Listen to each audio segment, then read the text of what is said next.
اقطع بالاذاعه. ايه الدوله من حقها الشيء للمواطن، لان هذا شارع ما العالم تمشي به. خوش. تريد تاخذ راحه. بس قصدك انتم مضطرين؟ احنا هنا مضطرين قاعدين.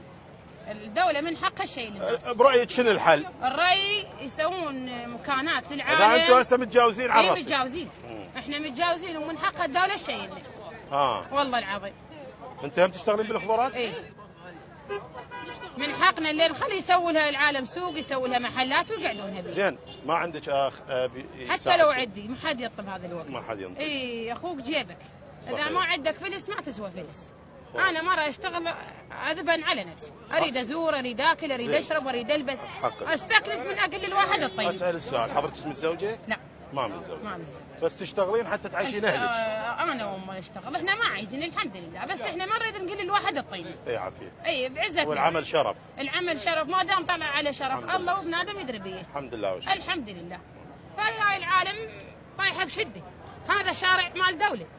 وشارع عموما الناس تريد السياره تمشي بيه، بشر يمشي بيه، احنا متجاوزين. احكي لك بالصحيح. اي متجاوزين كل احنا هاي قاعدين على الرصيف متجاوزين، الدوله من حقها تقول لنا شيلوا.